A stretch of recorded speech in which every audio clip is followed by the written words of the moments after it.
What's up, everybody? Today in this video, I'm going to be going over a game art environment study for Project Zomboid. This is an older game for sure, and I definitely have fallen behind on this game, but I picked it up recently and I just wanted to kind of break down something that they do really well in their game. This is a very small team working on this project. I think it's like 20 to 30 developers now. I think originally it was much smaller than that. I think it was like maybe 5 to 10, and they've expanded because, of the success of the game.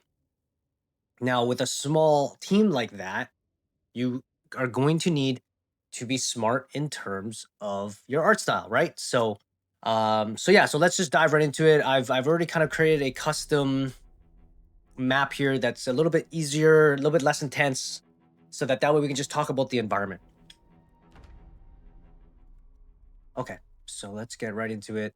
So I've just spawned inside this house, essentially, right? And right away you can see the graphics are very, very, to me, and this is not a dig at the game developers at all. Okay, to me, this is like a high definition of like RuneScape, of what I remember RuneScape back when I was younger.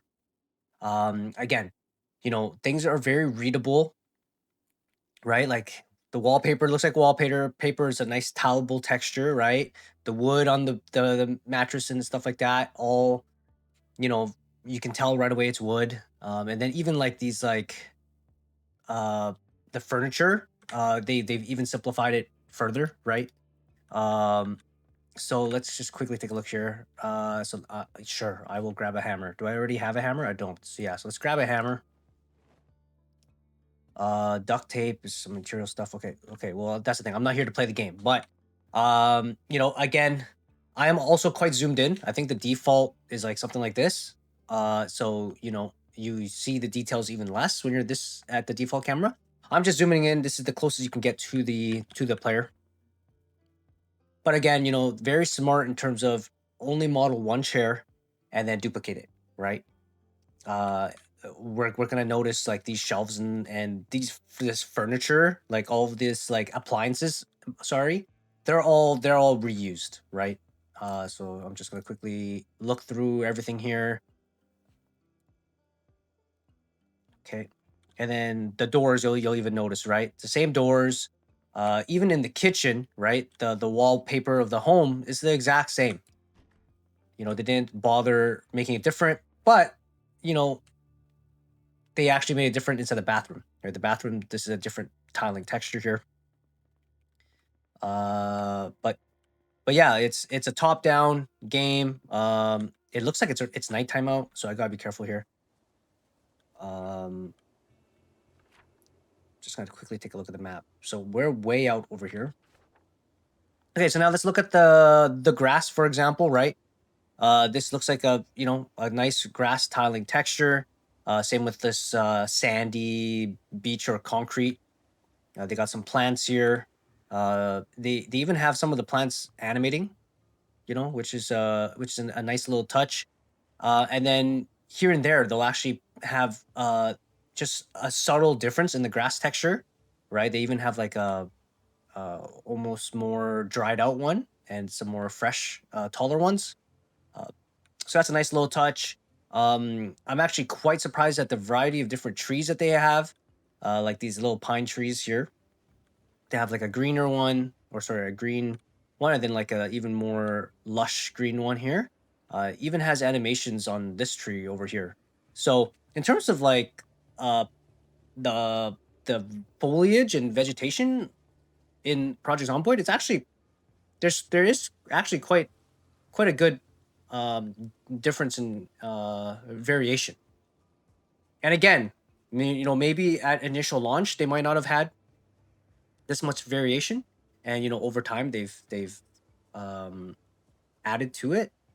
So keep that in mind. That this is a 2026 version of Project Zomboid, and not when they initially had released, which I think was like in 2020 or 2022. So here we're starting to see more of the reuse on the vegetation, right? Which again is very, very smart of them to do that. Okay, so here's a zombie. Let me just take care of this guy. Okay, so carrying on here, I'm actually quite impressed with the different variation and amount of foliage in this game.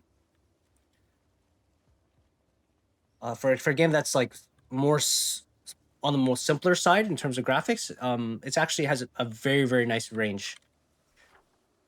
Okay, let me see. Okay, so let me head over to that building over there. Okay, so now we're here at another house, and you're gonna see the similar kind of like siding on like the housing, right? Oh, I just heard some noises over here. Um, you know, again, reusing of chairs. You got a table there. Was there anything on this table? No.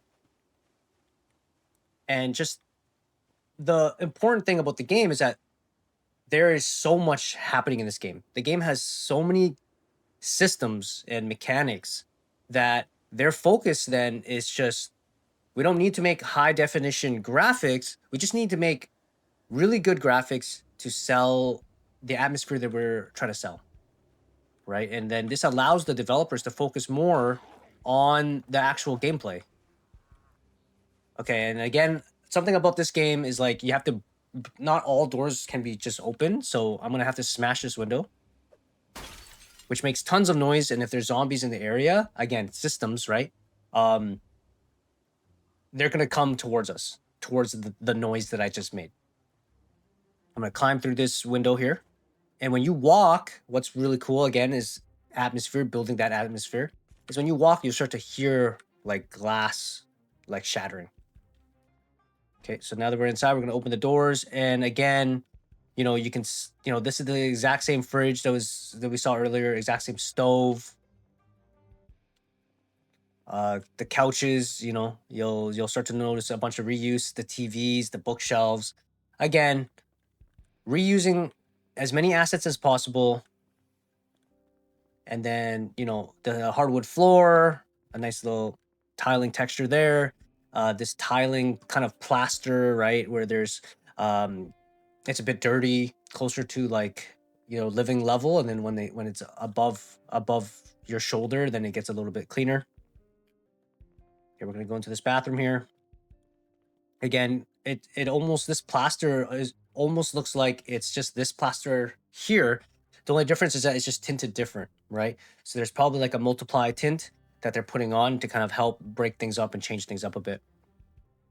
And then you're even looking at like the floor tiles here in the bathroom. But again, everybody's got the same toilets, very, very similar setups, reusing of assets. Here's a bigger bed.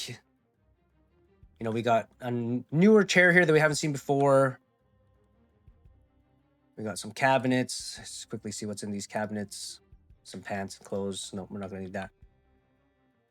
But yeah, I mean, like again, we saw this lamp earlier, right? It's just literally a different tint. All right, so now we're back outside, and again, you're starting to see, this great tiling. I actually didn't notice the grass having a little bit of an animation, which is a nice little touch. And then here's the tiling soil here. Looks like there's gonna be some zombies that I got to take care of. So let me just take care of those. Here are some more trees, right? Now we have like this different style of trees. Again, reuse, scaled up slightly, and then tinted differently. Okay, so I actually died to a bunch of zombies. So what I did was I started a brand new world, and this time there's going to be 0 zombies, just so that way I can talk and focus more about on the art of the game. So brand new home here, and this actually looks kind of fancy. This house looks nicer than the one that we started out in the last world. Again, I'm looking at the plaster here. There's like a TV, it sounds like, that's going off somewhere in this living room. So I'm just gonna turn this off. But it's the same TV that we saw before. Just gonna turn this off. Not that there's any zombies to have to worry about anymore. I can just focus on like surviving. But again, same stove and stuff like that. Different. This looks like the same hardwood texture or similar, and then again just retinted. we're gonna go upstairs, and I think this couch I can safely say is probably the exact same single couch that was used downstairs. Bookshelves again being reused. We're seeing this plaster, the same plaster that we saw earlier, in the other world. Same bed, same cabinets, same tables, right? It looks like they might have a little bit of a different flooring texture here, but overall, again, tons and tons of reuse, which is brilliant and smart for a small team. And then what's cool is that this game has lots of different weather, right? So right now it looks like it's foggy. So everything just kind of has this like thick haze and fog to it, which kind of adds to the creepiness to this game. Uh, Thankfully, I'm not as scared because I know there shouldn't be any zombies here. It's funny though, knowing that I turned off zombies, I still kind of have this fear that there's just gonna be a zombie somewhere because I don't know if it's actually zero or if there's still like some that might be hiding in like closets or something like that. This is different, right? Nice little brick tiling texture again on these homes, the roofs, using a simple tiling texture. Um, let's see if I can quickly open up one of these doors here. No, so I gotta break into the house. The alarm just went off, and now I am bleeding. So not great, not great. And I don't know how to turn off the alarm. So this is terrible. Like if I was playing this for real, I'm in trouble here. How do I turn off the alarm? Okay, so I made tons and tons of noise. I am gonna get the heck out of this house. Okay, so the alarm does shut off. Okay, good. Because I was about to just book it. So this is cool. Like I feel like this is the exact same model, these couches, but it's customizable almost, right? It looks like they even have like UVs and potentially even materials assigned to like different parts so that you can change things up a little bit. So that's neat. That's really cool. This is a different tiling texture here on the walls. But again, same tables, same chair. There's enough variety in their library to make things slightly different so that it doesn't look like everybody just buys their same furniture at like IKEA or something like that. I feel like I'm in the more rich part of town compared to earlier on because I'm pretty sure is random spawn because like this map is massive, and I feel like uh, earlier on when I had generated the map, I had just started somewhere that wasn't as big. So this house again. So these are the washer and dryers. We've seen that earlier. Same deal here, right? Piano is really cool. That's different. We haven't seen that. But tiling, wood textures, same tables and chairs. Um, bed with like a different top color here to help tint it differently. So yeah, again, the fence. I think we've seen the exact same fence in both of our playthroughs so far, and now we're also seeing this environment in the fog, which is super cool as well, just to kind of give you a different idea of how this world can look. And then on top of that, there's nighttime and daytime. At nighttime with the fog, like good luck. You're probably gonna want to just like sleep throughout the night and just hope you don't get ambushed and attacked by zombies. Here's a really nice little kind of breakup in the road, which I hadn't seen before. Them being able to do this. So they obviously have some sort of really nice texture editor of some sort inside their engine that allows them to kind of get this breakup really nice. And then what's cool about this game too is that there are things like um you can fix up cars, right? So that you can travel around and stuff like that, which is really cool uh in this game. So here is a more a house that's a little bit closer to what we've been looking at. But yeah, again, right, we're starting to see the same Same kind of wall plaster here. This is new. I really like this kind of like oil drip kind of happening by the kitchen area. That kind of tells you a little bit of storytelling, right? That you know, they obviously use that kitchen area a lot and they don't wipe it down. I think these are rooms. Yep, these are just rooms. All nice little kind of kids room there. I don't know how to get into this room. Oh, okay. It's a bathroom connected to the bedroom. All right, so I'm going to end this here. Thank you so much for tuning in. That was fun, just kind of like diving in and taking a look at how Project Zomboid kind of creates their residential area on this map. Their smart reuse of textures and assets, and subtle little animations and stuff like that in their foliage and their trees. So thank you so much for tuning in. I'll see you all again next time.